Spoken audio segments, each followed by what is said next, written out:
Buenas tardes. El Grupo de Investigación, Literatura y Cultura del Norte de México de la Universidad Autónoma de Chihuahua, en conjunto con la Secretaría de Cultura del Estado, agradecen su presencia y le dan la bienvenida a este bloque 5 del primer coloquio internacional Palimpsestos. A continuación, me permitiré presentar a nuestro primer participante.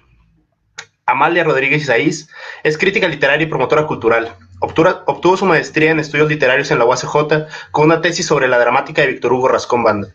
Su libro Cartografía Literaria de Ciudad Juárez ganó, en coautoría, el Premio de Crítica Literaria y Ensayo Político Guillermo Rousset Banda en el 2019. Es codirectora de los proyectos de investigación Juaritos Literario y Norteatro. Ella nos presentará la ponencia titulada Boreal, Corpus y Recepción de la Literatura Infantil del Norte.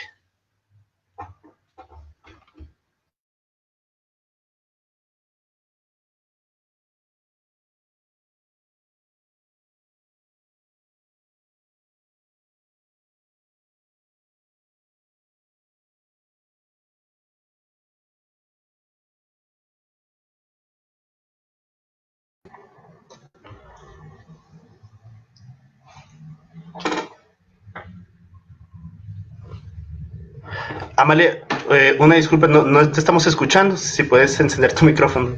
Ya tenía un minuto hablando y no me habían escuchado. Bueno, otra vez, perdón. Muchas gracias por la invitación a participar en este evento. Como les comentaba Fernando, y como ya lo dije moviendo los labios, voy a platicarles sobre el proyecto Boreal. Sobre todo en relación al corpus, a los textos, al contenido que utilizamos y un poco a los resultados que ha tenido este proyecto. Creo que ya puedo compartir mi presentación. Ahí está, ¿ya se ve? Bueno, este proyecto forma parte de Cartografía Literaria de Ciudad Juárez o Juaritos Literarios, como también le llamamos. Y bueno, antes de comenzar a platicarles sobre estos proyectos, bueno, este sería como el orden de estos 15 minutos que voy a participar. Primero, hablar sobre los antecedentes de Boreal, luego un poco sobre las características del corpus, ¿no? Las temáticas o las recurrencias que hemos encontrado en los textos literarios de literatura infantil del norte, y al final sobre los resultados que se han obtenido a partir pues, de la implementación de talleres literarios en esta área. Bueno, primero les decía, Boreal forma parte de Cartografía Literaria de Ciudad Juárez, o Juaritos Literarios, como le decimos de cariño, el cual pues es un proyecto que tiene como objetivo principal difundir la literatura local, la literatura escrita en o sobre Ciudad Juárez, a partir del vínculo de los espacios que aparecen en los textos literarios con los espacios reales, es decir, con los espacios que pues día a día vivimos, pisamos, experimentamos. Este proyecto tiene ya pues más de 4 años y bueno, en este trayecto, en este transcurso han surgido varios subproyectos o tiene varias salidas, ¿no? Y una de ellas han sido los talleres infantiles que impartimos desde el año pasado y los cuales se formaron pues a partir del mismo archivo general de Juaritos Literario. Es decir, en nuestra búsqueda de textos literarios que usaran o que mencionaran a la frontera o a la localidad o al norte, nos fuimos encontrando, nos fuimos topando con lecturas infantiles. Aunado a estos hallazgos, pues también se suma intereses particulares, ¿no? Yo, por ejemplo, tengo un hijo y mi compañero del colectivo, uno de mis compañeros, Urani Montiel, quien ahorita va a participar, también tiene un par de hijas, ¿no? Entonces, estos intereses pues siempre nos han llevado a como ir rascándole o buscando literatura infantil. Entonces, pues nos fuimos topando con textos que iban dirigidos o que pueden dirigirse a esta población y que tienen referencias hacia el norte, ¿no? Entonces, de ahí nos empezó a interesar mucho, pues, buscar cómo llegar hacia los públicos infantiles.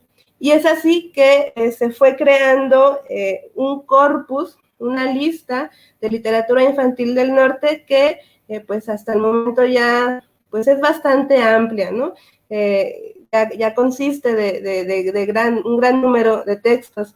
Y bueno, aquí, antes de avanzar un poquito más, me importa mencionar que cuando me refiero, cuando digo literatura infantil del norte, muchas veces los textos pues no tienen que ver con una coordenada exacta, ¿no? Con un espacio exacto, muchas veces tienen que ver más bien con temáticas que tienen que ver, sí, con nuestro, que tienen que ver o conciernen a nuestro contexto, ¿no? Entonces de ahí es que pues fui encontrando estos puntos recurrentes y armando este corpus para de ahí pues darle salida a los talleres de los que les platico un poquito más adelante. Bueno, si entendemos la práctica de la lectura como un ejercicio intelectual que pone en juego distintos procesos mentales necesarios en el desarrollo del proceso infantil, como, no sé, la memoria, el análisis, la percepción y el razonamiento, por ejemplo, y que además la misma práctica lectora pues también nos ayuda a reforzar nuestras habilidades sociales y sobre todo de empatía hacia nuestro entorno, nuestra comunidad.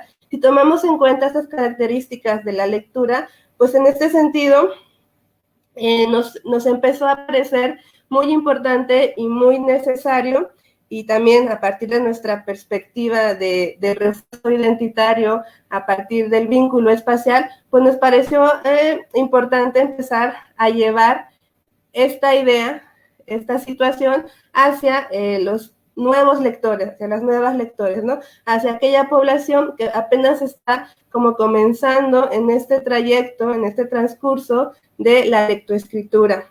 Y por eso pensamos que, bueno, pueden comenzar a relacionarse, a entender, a ser más, pues sí, más empáticos hacia el entorno, a partir pues de leer historias o escuchar voces que hablen de situaciones, de problemas, de lugares, de contextos que a ellos, a ellas, pues les resulten conocidos. Y de ahí, pues es que empezamos, les digo, les cuento, a armar este corpus que les doy por mostrar.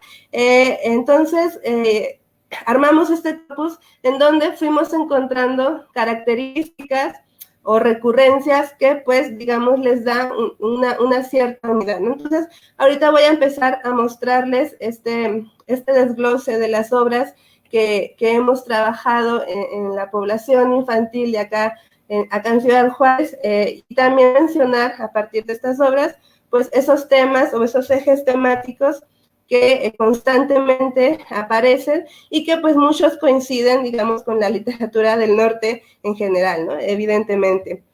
Bueno, entonces empezaré ya con la segunda parte, que es las características del corpus, ¿no? En primer lugar, pues la mayor recurrencia se desemboca hacia este tema de la migración, ¿no?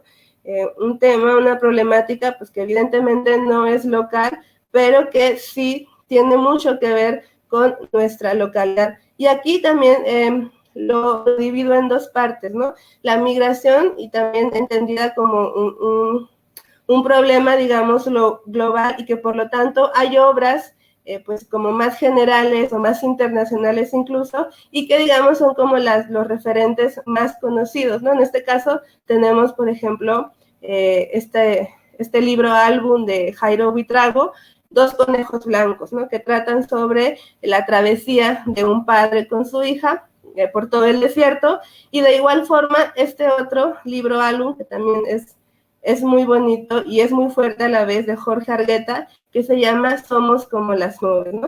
Que tratan directamente este tema de la migración a partir de experiencias infantiles. Entonces, digamos, esos son como los referentes más conocidos, ¿no? Pero, pues también, ya hablando de literatura un poco más local, tenemos otros textos como este, de Ricardo Vigueras, quien hace rato estuvo en una de las mesas, hablando sobre la imagen del antro, del bar en la ciudad. Bueno, él también ha escrito textos para un público infantil, ¿no?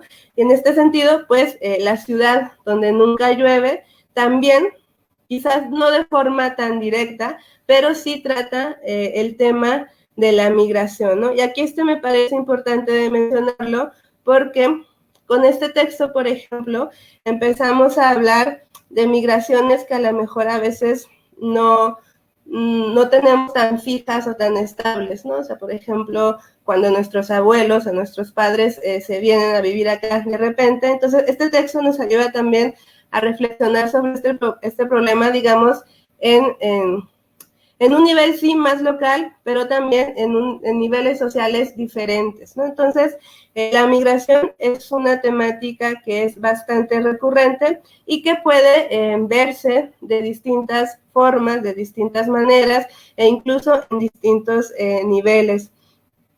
Otro aspecto u otra temática que caracteriza a la literatura infantil del norte, pues es la cuestión de lo transfronterizo, ¿no?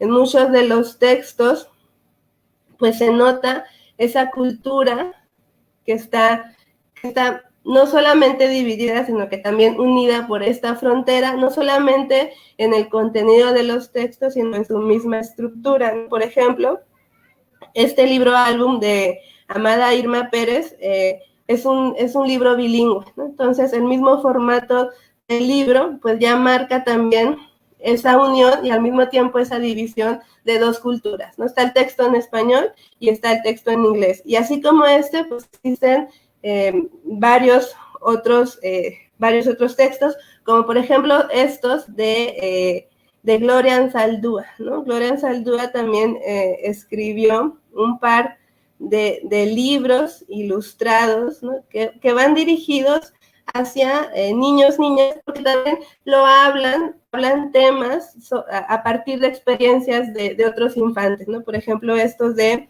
Amigos del Otro Lado o Pletita y la Llorona, ¿no? Que también son libros bilingües y la misma estructura del libro, pues también te va llevando hacia esa idea de lo transfronterizo.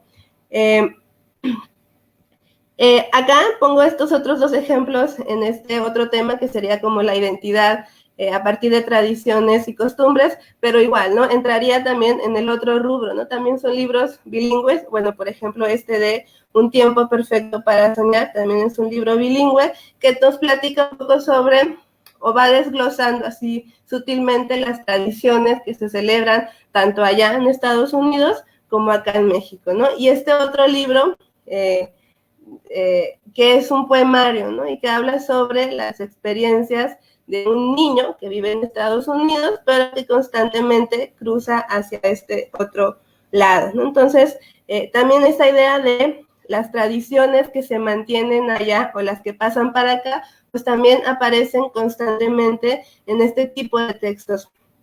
Voy a ir avanzando un poquito más rápido.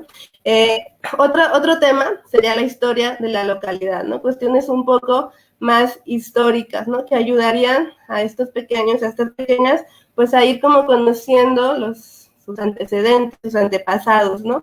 Y en este sentido, pues destaco estos dos de Tommy de Paola, que él ha ilustrado y ha recreado un par de leyendas, la leyenda de la flor del conejo, la leyenda de Pincel de Indio, y este otro que aparece acá, que pues nos habla sobre la historia de Paquimé. Este libro, el de Paquimé, lo escribió María Yolanda Arguella, que también tiene otro par de libros, ahorita les muestro, referentes a la diversidad cultural en nuestro estado. Acá, bueno, me detengo en este otro, Bestiario del Desierto, porque también me interesa destacar la idea del paisaje, ¿no? Del ecosistema en el que habitamos, en el que existimos. Y bueno, aquí destaca este de Darío Rodríguez. Este libro, igual que el de Ricardo Vigueras, forma parte de una colección que sacó la OCJ ya hace casi 5 años y que ya tiene pues bastantes volúmenes, ¿no? Creo que más de 20.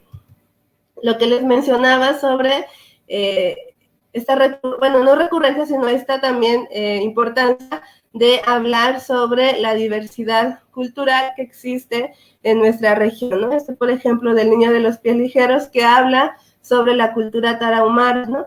Los otros, Palabras y Destellos y Los Zapatos de Papá, son poemarios que están traducidos del tarahumara al español, el de Palabras y Destellos, y del español al tarahumara, el de Aureliano García Aros. Y este otro, El Pueblo que Vino de Lejos, pues nos habla sobre la cultura de los menonitas, ¿no? También un referente que no debemos dejar a un lado. Y bueno, esos son como los temas que yo he encontrado que recurren constantemente y que sí ayudan a marcar como esta unidad o esta idea de lo que podría ser o lo que es la literatura infantil del norte. Acá pongo estos otros ejemplos que, digamos, son las ediciones o las publicaciones que han surgido directamente de aquí de Ciudad Juárez, bueno, en específico de la UACJ, ¿no? Que es Leer es Sembrar el Futuro, es una antología hecha por la maestra Susana Báez, y de ahí pues surgió esta idea de la colección infantil Rowi Temari, que les comentaba, pues ya tiene bastantes volúmenes. Y por último, bueno, también no quería dejar de mencionar de los nombres de Nelly, que, bueno, digamos, no tiene que ver con temáticas de acá del norte, pero Nelly Campobello es un referente que pues no podemos dejar a un lado en la cultura regional. Y ya, para terminar, bueno, esto es el corpus que les contaba y fuimos armando, ¿no? En el transcurso que llevamos acá en Juaritos Literario, pues lo fuimos armando poco a poco y finalmente el año pasado pues decidimos echarlo a andar a partir de talleres.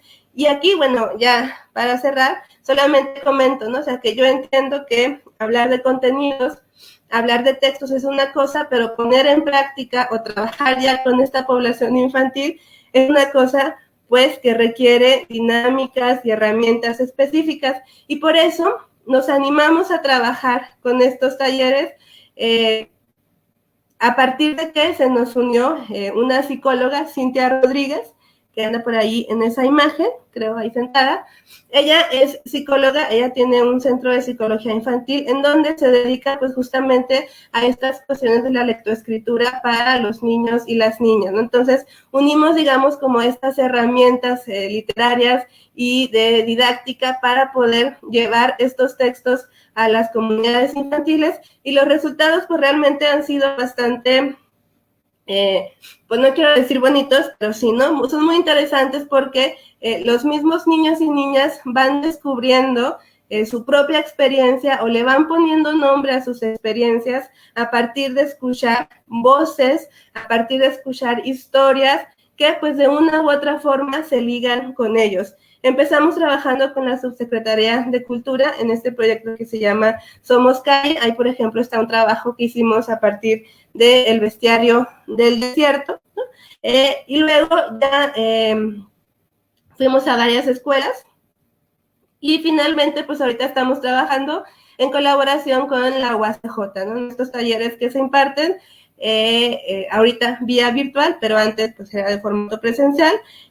Y ya tenemos 3 semestres trabajando impartiendo estos talleres en donde pues tratamos de llevar estas lecturas para que las pequeñas pues conozcan a los autores, a las autoras que hablan sobre su propio contexto, pero también para que ellos y ellas mismas empiecen a pues sí, autonombrarse, a saber en qué situación están, ¿no? Y a empezar a nombrar problemáticas y pues sí, a empezar a desarrollar esta cuestión pues de la empatía hacia la comunidad, ¿no? Ahí les pongo un poquito más de imágenes de lo que hemos trabajado hasta ahorita. Y bueno, finalmente, ya para cerrar, el último proyecto que surgió de este proyecto es esta sala de lectura boreal, en donde, digamos, como en una cuestión de avance, pues ahora también nos interesa que esas pequeñas que ya leyeron, que ya conocieron estos textos, pues se animen ellos mismos a compartir, a leernos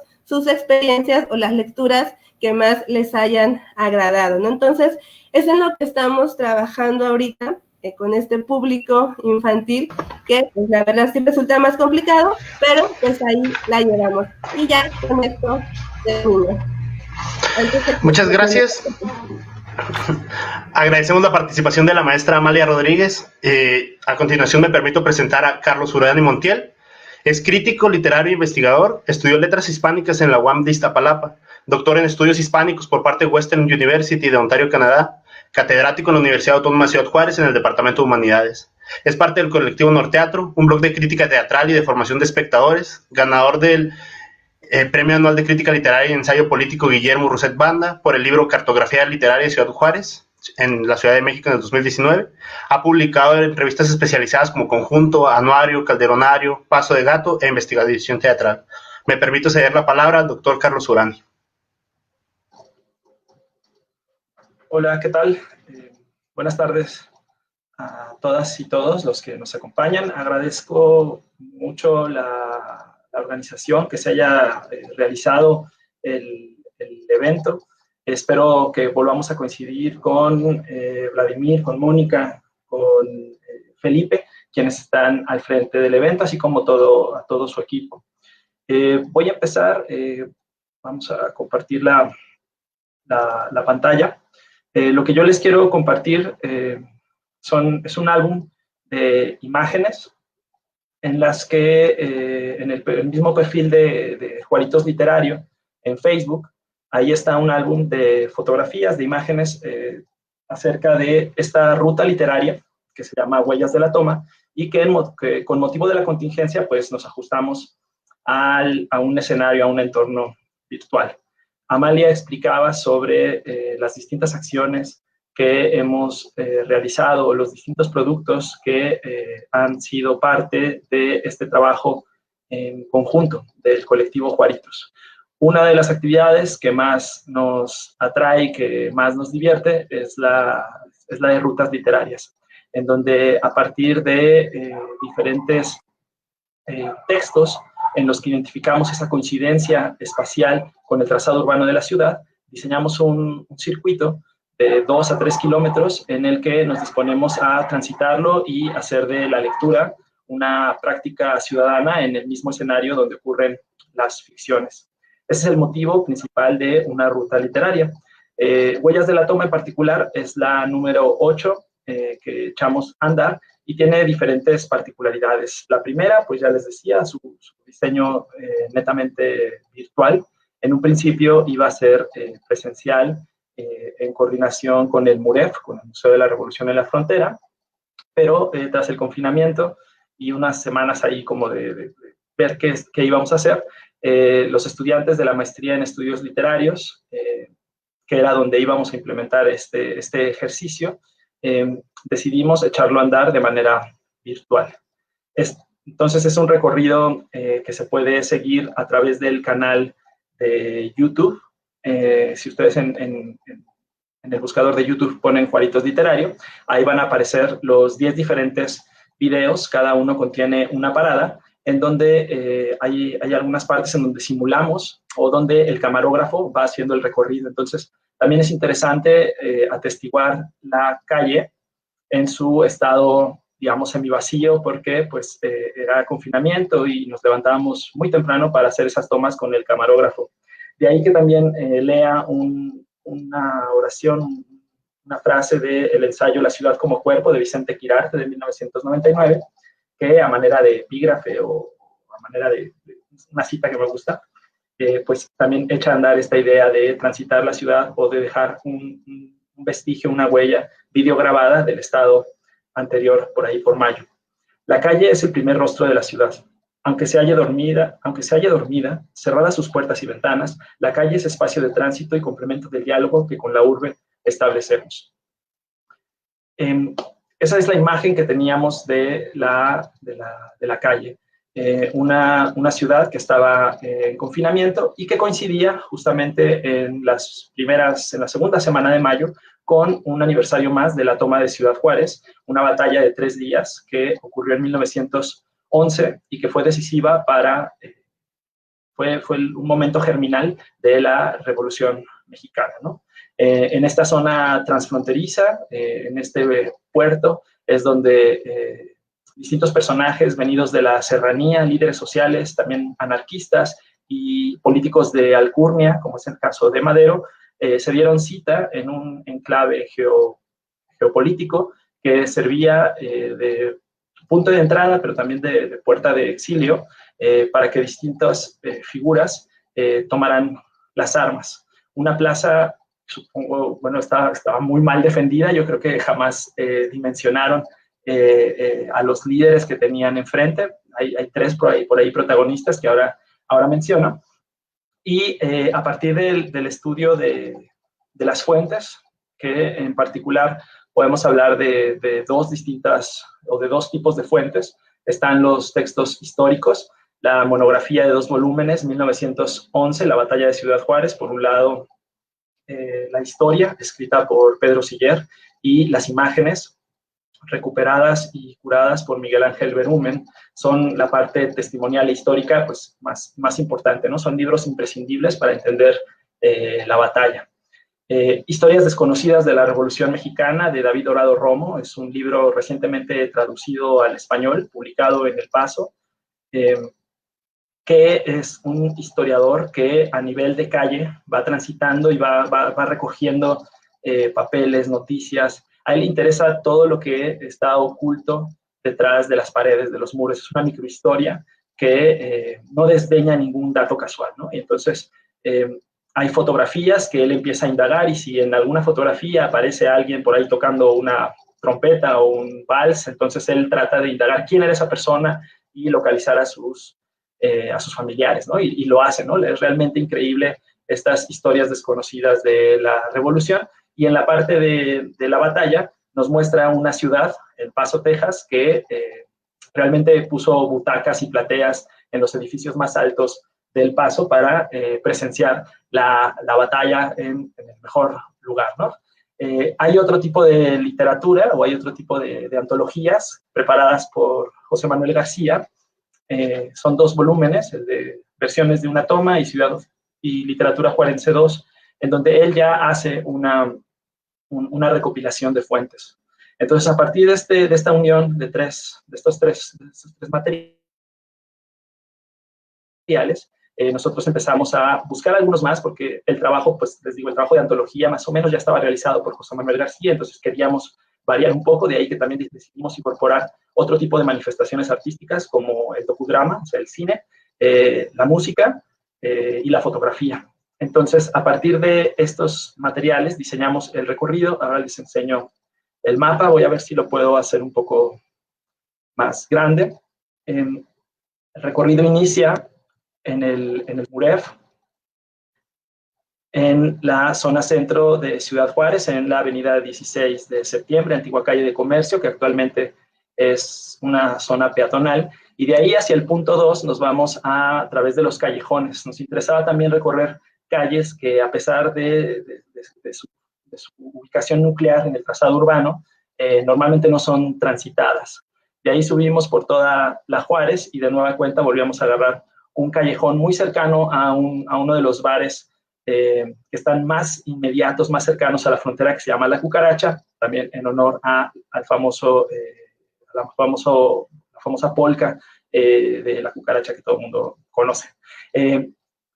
El punto más al norte, muy cercano a la frontera, y que en un principio tenía que ser en un piso elevado, que es donde está actualmente la presidencia municipal, ahí vamos a empezar a hablar ya sobre la estrategia militar, y ahí tocaba el turno hablar sobre Giuseppe Garibaldi, un soldado de profesión militar de formación, y que nos habla con la autoridad de una formación castrense, y que ahí, con una partida de gente variopinta, todos los extranjeros y también los indígenas, él llevó un ala importante que entró a la ciudad.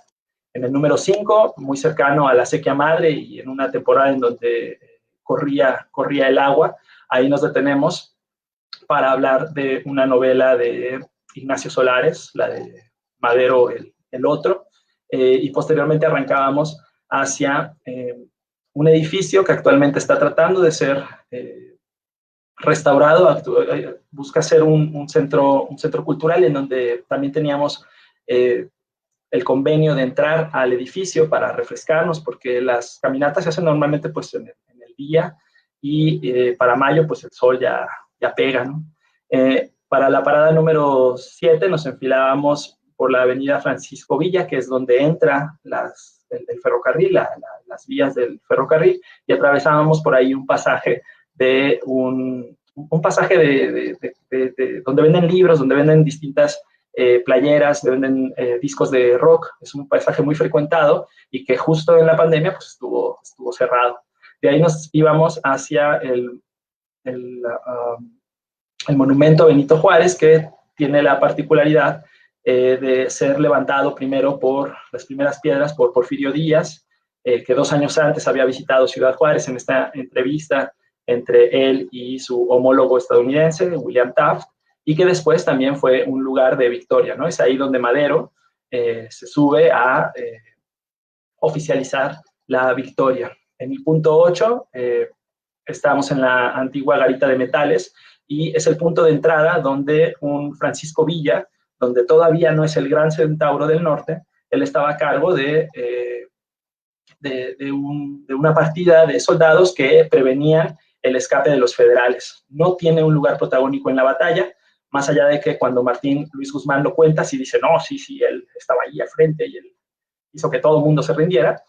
Pues para 1911 no es así. Hacia la parada 9 y la parada 10 nos enfilábamos también en una cuestión como narrativa o secuencial hacia qué ocurría después o qué ocurrió después de la batalla en Ciudad Juárez. Y la novela del punto 9 se llama Vereda del Norte, y es una novela escrita en 1936 por José Urbano Escobar, y es una novela homoerótica de temática revolucionaria, lo cual nos parecía sumamente llamativo para incluirlo, para también forzar un poco el canon y la figura estereotípica de las cartucheras y del hombre bragado. Y finalmente, con el libro álbum que cerró Amalia su presentación, la de Los nombres de Nelly, en el punto 10, en el FOG, que es un bar, porque todas las rutas terminan en un bar. Después de una caminata siempre es bueno refrescarse. Y además, como ya lo dijo Ricardo Vigueras, pues los bares tienen una amplia tradición en las letras juarenses. Les enseño rápido este álbum de fotografías en donde cada parada tiene su propia identidad. Cada alumno, cada integrante de la generación en la maestría en estudios literarios, un programa perteneciente al programa a los posgrados de nacionales de calidad de CONACYT, se dedicaron a desarrollar el guión, y ya después con un trabajo de edición le dimos la salida a cada una de estas cápsulas, ¿no? La parada 2, aquí donde está David Guevara, que también creo que mañana va a participar, es una maravilla esa parada. Entre él y otra estudiante, Grecia, interpretaron corridos, pero en hip hop, entonces suena genial. Acá viene lo de Garibaldi, viene lo de Madero, viene también, aquí aparece nuestro otro compañero Gibran, que es también miembro del colectivo Juaritos Literario, la fotógrafa Eva Strauss, quien es una fotógrafa de guerra residente en El Paso. Estudiamos el teatro que ha ocurrido en Ciudad Juárez en torno a la batalla, el fulgor de la batalla y en un tren militar. Acá está Martín Luis Guzmán, acá está esta novela de Vereda del Norte, y finalmente con la parada dedicada a Nelly Campobello, en donde pudimos recrear de manera teatral con la actriz Gisela Gómez, quien creó y diseñó el personaje para que tuviera más sentido el ver a Nelly Campobello transitar en 1920 por esta frontera vestida bueno, ella practicaba las artes adivinatorias, y eso era lo que vino a hacer a la frontera. Por ahí también una canción de Anthony Escandón, un compositor chihuahuense de Chihuahua Capital, quien ha musicalizado unos versos de Nelly. Finalmente, y con mucha alegría, el proyecto recibió un apoyo de la Secretaría de Cultura, el PEAC, y con eso pudimos hacer que los artistas que participaron y los técnicos fueran remunerados. Esta ruta, pues, lo que nos arroja fue la posibilidad de ensayar formas de sociabilización y de regresar a las aulas. Además, también abre un poco el canon sobre la literatura del norte, de ahí que lo escribiéramos aquí en este simposio. Lo primordial es la promoción a la lectura, a la difusión del patrimonio literario, y estudiar un solo evento a partir de distintas versiones, ¿no? Entonces, agradecemos tanto a la organización del Congreso como a la institución cultural, la Secretaría de Cultura, por brindarnos ese apoyo y hacer que el espacio citadino fronterizo, pues, es una forma de apropiárnoslo, ¿no? De pisarlo fuerte. Hay que pensar que cerca de esas calles por donde recorrimos ha habido asesinatos de activistas y que no puede ser posible que en esos corredores seguros uno todavía se sienta amedrentado, ¿no? Entonces, bueno, pues esta es mi participación y yo les agradezco mucho.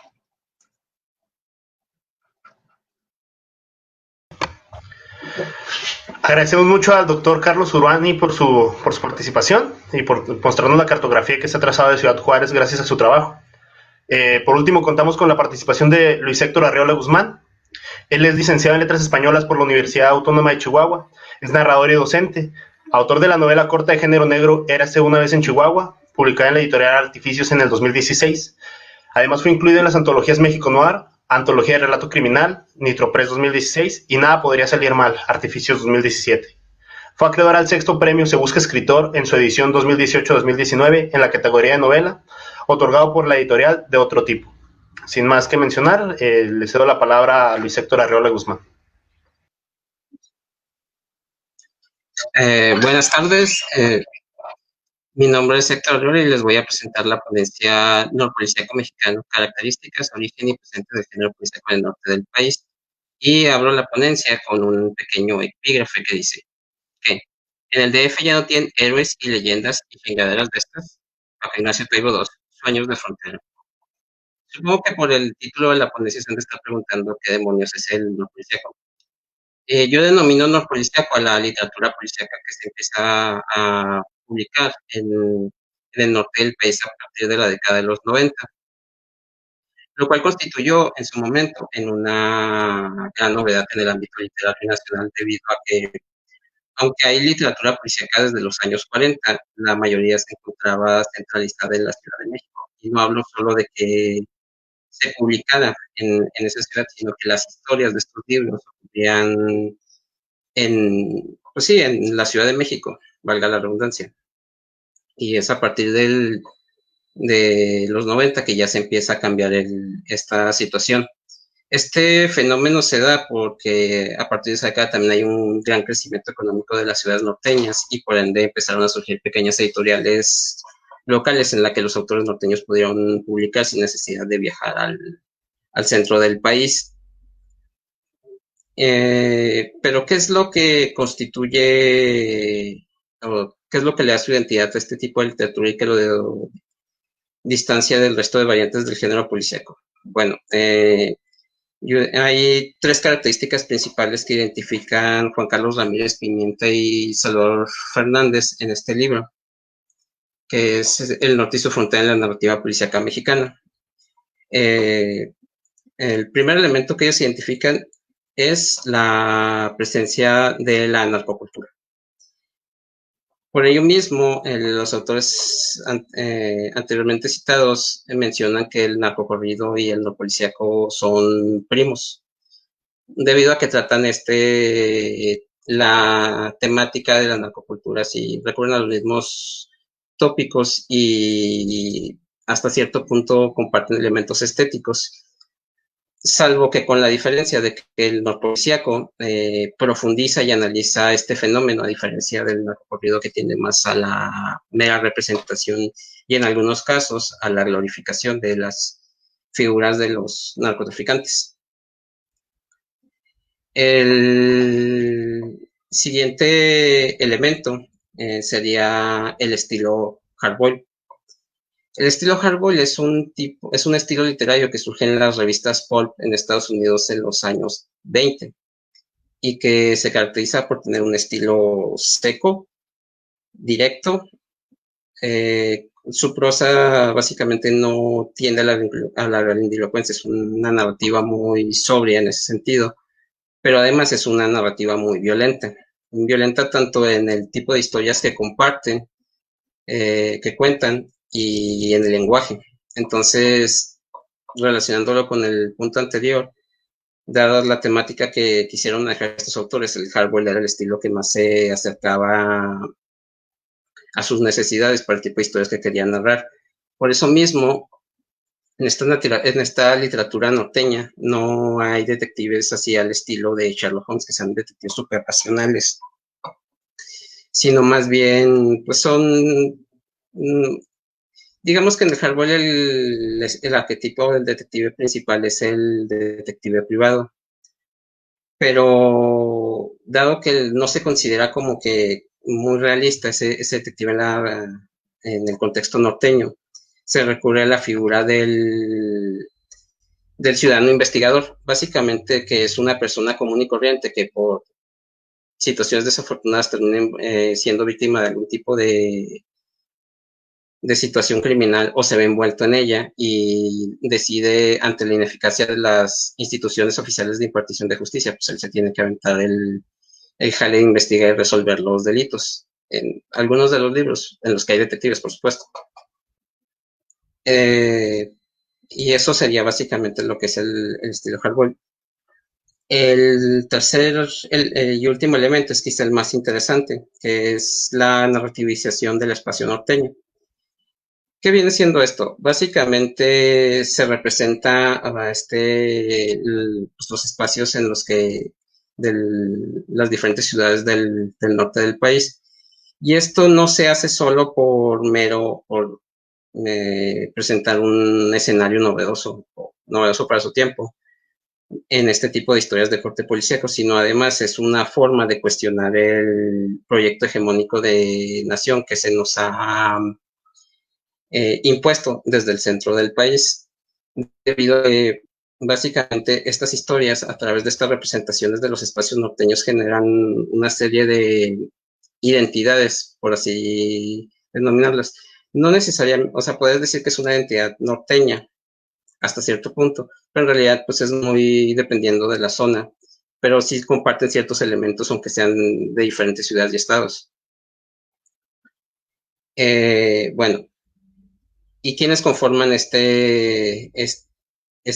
literatura que denomina honor policíaco? Yo en los años 90 considero 6 autores a los que yo considero canónicos, que serían Francisco Amparán de Coahuila, Gabriel Trujillo Muñoz de Baja California, Hugo Valdés de Nuevo León, Gerardo Cornejo de Sonora, César López Cuadras y Elmer Mendoza de Sinaloa. Por cuestiones de tiempo, porque estamos un poco ajustados, solo voy a tratar dos autores, que son Francisco Amparán y Gabriel Trujillo Muñoz. Francisco Amparán principalmente porque lo considero el fundador, hasta cierto punto, por ser el primero en publicar un libro de corte policíaco en 1992.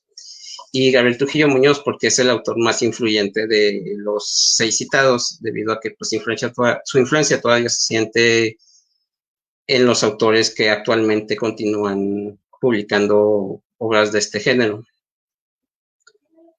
Entonces, ¿cómo identificamos estos elementos que he citado antes?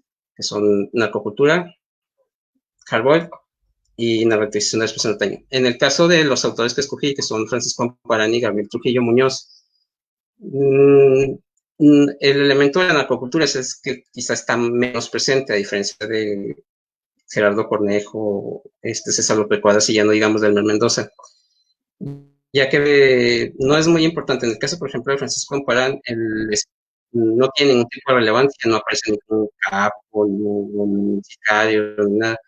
Sin embargo, sí hay una mención muy puntual cuando al protagonista de su novela Otras caras del paraíso sufre un atentado a balazos. Llega la policía para interrogarlo y ver qué demonios había pasado. Y lo primero que le preguntan es si está involucrado en el narcotráfico. Así. Y es toda la mención, pero sí es muy sintomático si lo piensan, que es un elemento que no interesa y no tiene ningún tipo de importancia. De todas maneras lo menciona, como dándonos a entender que es como que algo que forma parte de la realidad norteña. En el caso de Gabriel Trujillo, Sí está presente, es más presente, ahí sí aparecen narcotraficantes y sicarios y todo, pero no son, digamos, protagonistas de sus historias, más bien son como un elemento más dentro de lo que es el escenario de Mexicali, que es donde ocurren la mayoría de sus novelas. Entonces, como igual aparecen en la comunidad china, los migrantes, etcétera. Entonces, sí no es realmente tan importante. Y respecto al segundo elemento, que es el estilo hardball, ambos son, se puede decir que son muy arquetípicos en este sentido, porque tiene esa narrativa que dije que es directa, seca, y el elemento violento está muy presente. Quizá no son autores así que se regodeen o que sean particularmente gráficos en cuanto a la violencia se refiere, pero sí es una constante y es algo que aparece pues a lo largo de sus novelas. En el caso, por ejemplo, de Francisco Amparán, hay, por ejemplo, una descripción de un campesino que es ejecutado así, ahí lo describe como al estilo de los escuadrones de la muerte sinaloense, de salvadoreños. Y aparte pues, hay un asesino serial que graba a sus víctimas y crea películas de extinción con ello. Y en el caso de Gabriel Trujillo Muñoz, él tiende a ser más, digamos, cinematográfico en ese aspecto, o sea que ahí hay tiroteos, explosiones, persecuciones, etcétera. Pero también eso es muy propio de Hardball, en ese sentido se puede decir que Gabriel Trujillo Muñoz es el más Hardball de los dos. Y ya finalmente, con el elemento de la narrativización del espacio norteño, es bien interesante, por ejemplo, en el caso de Francisco Amparán, que la descripción que hace de la laguna, que es una región muy particular, incluso dentro del mismo norte, porque no, ¿cómo les digo? Vaya, se crea una identidad muy particular porque los residentes de la región de la laguna ni se sienten coahuilenses ni se sienten duranguenses, porque es una región interestatal que hay entre Durango y Coahuila y que abarca varias ciudades, o sea, y todos de alguna manera tienen una identidad particular, o sea, no son laguneros específicamente, entonces, de alguna manera esta construcción de identidad se antepone pues a esa visión, digamos, de lo que es la identidad cultural nacional y choca con ese centralismo tradicional. En el caso de Gabriel Trujillo Muñoz, él construye esa identidad a través de la historia. O sea, básicamente Mexicali es una ciudad con mucha cosa en ese sentido, porque está presente el hecho de que fue fundada por una transnacional llamada Colorado Riverland Company, que generó, o sea, que básicamente fundó la ciudad, pero también generó muchos problemas, cometió muchos abusos. Está la revolución magonista, la presencia de la migración china y la migración tradicional que viene del sur del país y del continente. Y todos estos elementos van construyendo una identidad muy particular de Mexicali, que de alguna manera pues, hace cuestionar de alguna manera, no tiene nada que ver con esa visión centralista del charro, la China poblana, etcétera. Y de esa manera pues, se cuestiona precisamente de cómo no hay un México, sino hay muchos Méxicos. Creo que eso sería básicamente los elementos principales en estos autores. Obviamente, no pude hablar de más autores por cuestiones acá de que estaba muy limitado con el tiempo, entonces voy a citar nada más unas novelas que me parecen que son canónicas y muy importantes en el norpolicíaco en esta primera etapa de los años 90, que la primera sería la novela inconclusa de Bernardino Casablanca de 1993 del sinaloense César López Cuadras. El crimen de la casa de Lamberry de 1994 de Hugo Valdés. Juan Justino Judicial de 1996 de Gerardo Cornejo. Y finalmente Un asesino solitario de 1999 de Elmer Mendoza.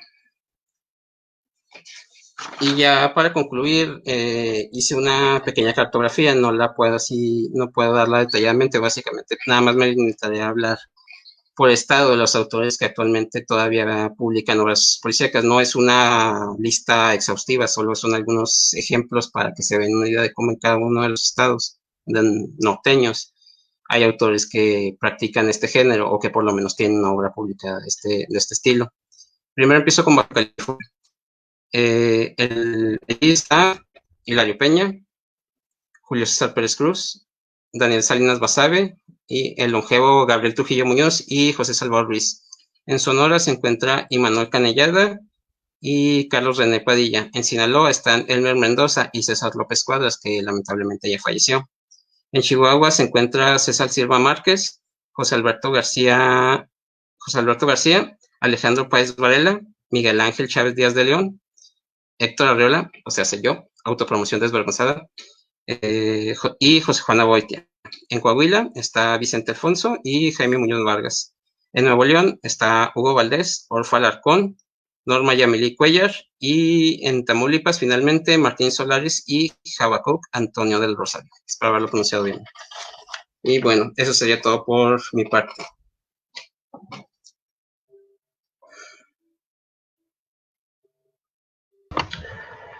Muchas gracias, Luis Héctor, por compartirnos toda esta perspectiva del norpoliciaco. A continuación abriremos un pequeño espacio de preguntas y comentarios. Si gustan dejarlos en los mismos comentarios del video en vivo, y aquí se los haremos llegar a nuestros ponentes. Bueno, para empezar, yo tengo una pregunta que sería para Amalia. Y mi pregunta es referente con lo que estabas por concluir tu ponencia.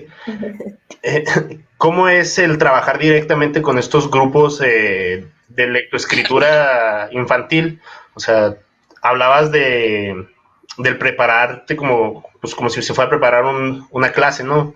Pero de cierta manera, ¿cuál es la recepción de este trabajo de literatura norteña dentro del público infantil en Ciudad Juárez? Pues mira, así tengo el micrófono prendido, ¿verdad? Sí.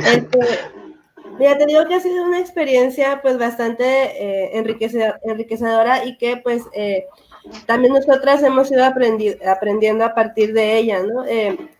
Yo considero que sí atrae mucho a los niños, a las niñas, escuchar estas historias, ¿no? Porque en nuestra experiencia, bueno, a partir de que se las contamos, se las leemos, ellos empiezan también como a contar o a encontrar así como puntos, ¿no? Ah, bueno, es que mi mamá no es de aquí, ¿no? Pero hace mucho tiempo que se vino a vivir. Entonces empiezan a contar ellos mismos su propia experiencia, y que también es parte de la dinámica o de lo que más nos interesa, ¿no? O sea, como que lanzar estos textos, y nosotras la recepción la entendemos pues a partir de que ellos logren dialogar con esos textos, ¿no?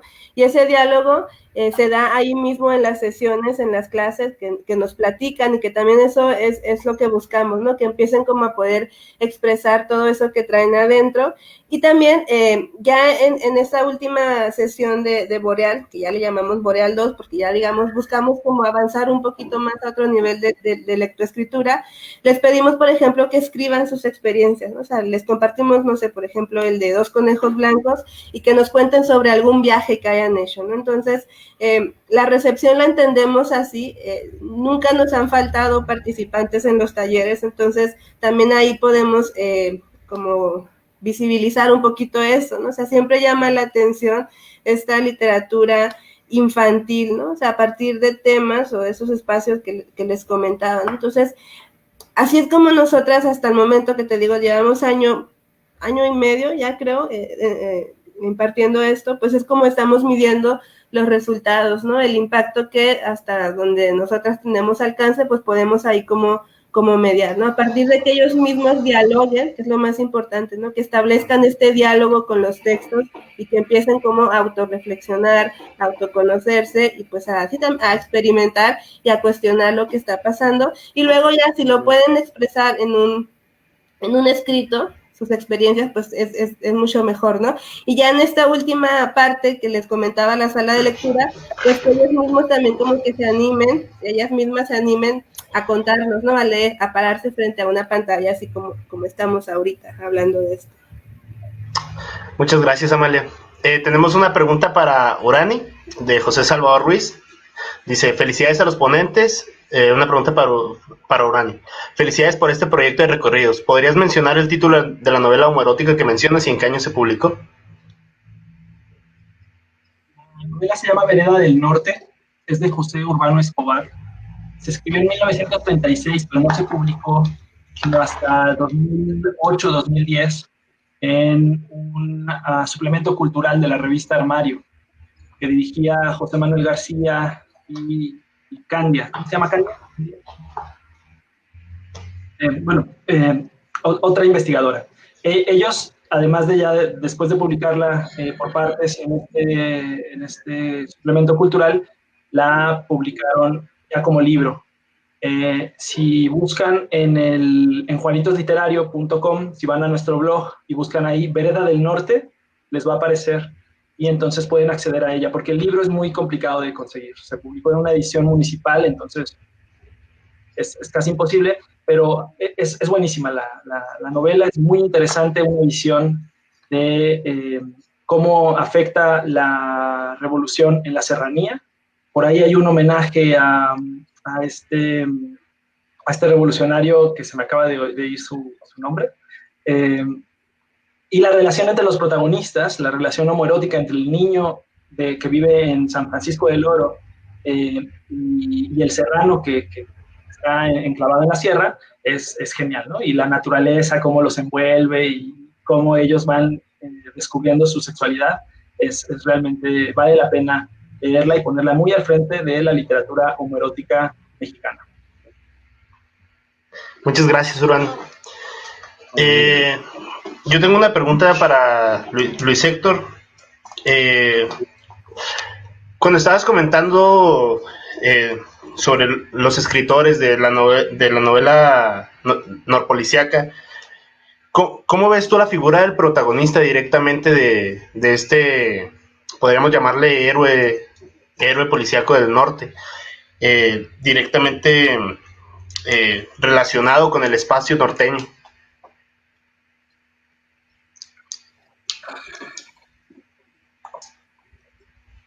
Pues mira, es muy variado porque o sea, básicamente más que héroes abundan los antihéroes. Entonces, en el caso de las novelas o de los autores que mencioné, que son Francisco Amparán, ellos tienen como que detectives más en el sentido que son, digamos que ellos sí son héroes, pero hay otros autores, por ejemplo, en Un asesino solitario o de Confino Judicial, que son antihéroes. O sea, en el caso de Confino Judicial es un judicial, pero es un hijo de su... Entonces, de alguna manera también entonces es un elemento que ya tiene mucho tiempo en el imaginario norteño. O sea, si piensas esos corridos de pistoleros, como el de Pistoleros Famosos, o hay uno dedicado a la Federal de Caminos. Entonces, realmente en esta primera, por ejemplo, en el caso de Juan Justino Judicial, recoge mucho del imaginario del corrido. De hecho, durante la novela, aparte de la narración, hay un corrido protagonista que es de Juan Justino Judicial. Entonces, siento como que esos personajes ya estaban ahí y la forma más ideal de representarlos era a través del género policíaco. Muchas gracias, Luis Héctor. Pues José Salvador Ruiz tiene una pregunta para ti, que dice que aprovechando tu autopromoción, ¿tienes alguna novela en puerta?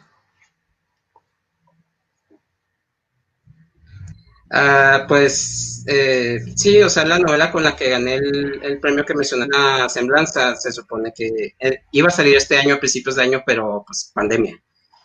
Entonces tengo esa que espero que se publique a la brevedad, y aparte tengo por ahí un libro de cuentos que por ahí anda en un concurso que lo mandé, y aparte tengo otra novela que es la primera novela que escribí, curiosamente, pero que no la he publicado, y por ahí anda también en un concurso que lo mandé, a ver si ya se le hace ganar un premio o una publicación ya de perdida.